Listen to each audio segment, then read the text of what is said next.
Well, Graeme, we didn't quite manage to nudge ourselves into the top 7, but how proud are you of what this squad have achieved in the last few months? Yeah, yeah, immensely. It's like I said, I've spoken to you a few times before, but 5 games in, you're looking, thinking, all right, we're probably in a relegation fight, and I think we might have dropped a point above relegation at one point, and then from that to be last game of the season playing to try and get in the playoff spot. Yeah, you can't fault. Like you said, it's an amazing club. Since I've come here, the people who work here, including yourself, that is, Mark. Oh, thank you. Just really good people who want the best for the club, and it's ran in the right way. And then we've come into the staff, the players. They've just bought in everything we've wanted. The entire sport, and before the game, the intensity levels, what we've tried to get them to, and they've bought into that, and that's when results start coming. And players have come in, players have had to leave, and thought that's football. But they've all. I said, if I wish I could have started every single one of them today, just as that reward of what we've done and where we've come from. But yeah, like you said, you can nothing but be proud. I suppose people looking from the outside will be wondering what the secret's been over the last few months, but I suppose there's been quality, there's been, ability in there as well, but it's hard work at the core of it, I guess. Yeah,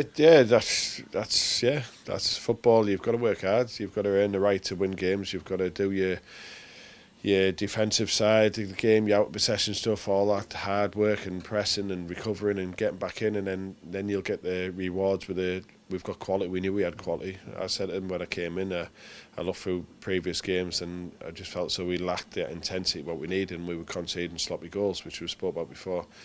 And it was trying to rectify that, lifting the intensity levels, lifting the work rate, and stopping silly goals going in. And it took 5 or 6 games, but then we started clicking and you start getting rewards, and then it's about moments in games, taking them moments, and we did, and we ended up going on fantastic runs and getting the wins. And like I said, them players in there have grafted not just in games but in every training session we've done with them.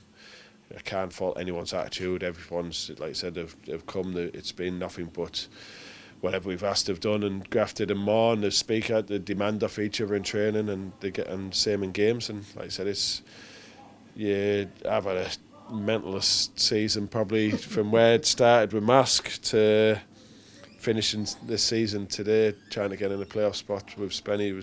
It's been a crazy but really enjoyable sort of bring your love back for football. How much of a platform does it give it, and how much excitement does it build in you to finish the season with such momentum? 9 games in a row, 9 wins in a row at home, gives us a real platform, doesn't it? Yeah, considering I think we didn't win the games in October, wasn't it, our first win? So, yeah, listen, the momentum, it's the important bit now is just speaking to these players and trying to make sure the nucleus of the squad sticks together, and if we can build on that, and like I said, it's exciting. I think the main thing and the belief is a massive part of it is what we've achieved now. Then players' belief and understanding that we can win games in this league, and we know what we have to do that. And then my job obviously is to add players to that who understand what we need to do for next season, and then you never know.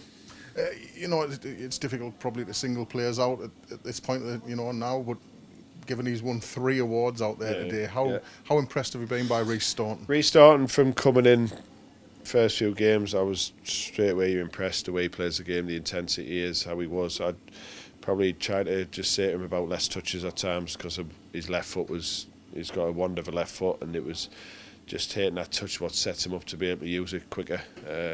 But apparently he's been consistently, like I said, he deserves them awards because of his performances week in, week out. But there's been so many.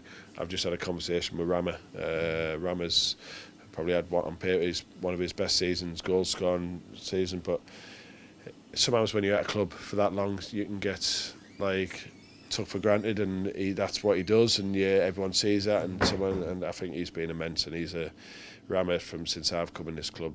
I've seen before, and I've actually played with him when he was a young lad. But what he gives this team and how he demands of this team, and I've said to him today, when he plays, we play as a team. If he drops off, then we drop off as a team, and that's how much of an influence he is on the team. And so he's another.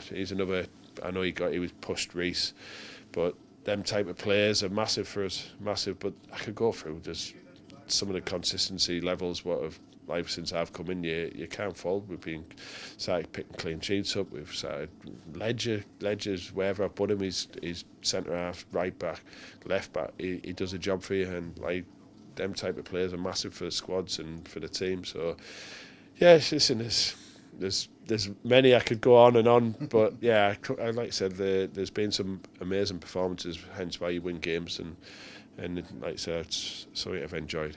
And just finally, you know, the big moment out there for James Curtis this afternoon. He got quite emotional as well, didn't he? Because you know, you've been there in your playing days when they came to an end. It can be quite challenging, I suppose. Listen, James is like, I'll talk about for me coming in. James is like, we had a conversation regarding where he was and how he sort of like felt as though he was getting a few headaches, and he felt as though his body wasn't reacting to how he wanted to react after games and things. So he sort of like knew we had that conversation. It was sort of like, right, how can you help me in the sense of with the staff and with the players, and the character of the man is absolutely amazing. So as much as like me, Ian and Dan are the staff who have been sorting the players out, he's been a massive part for us because of how he is. He trains every training session, so he demands on that side, but he helps us, he helps the morale within the team.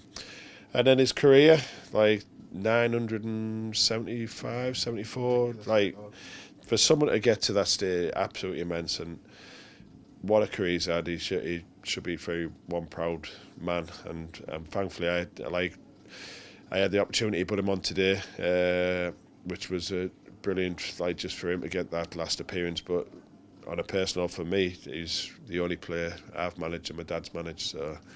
So for that side of it, but he's just an amazing man, and he's been an amazing player and is an amazing player. So I wish him all the best. Hopefully he stays along with us next season, which is another conversation we'll have in some capacity. But in recognition for his career, it's just absolutely. I remember my dad's words. He said, my brother used to remind me that when he took over Gateshead, he was like, "Wow, I've got some centre half here." And I think someone touched on it today, how he's never played Football League is beyond us all, but he's still had an unbelievable career to be proud of.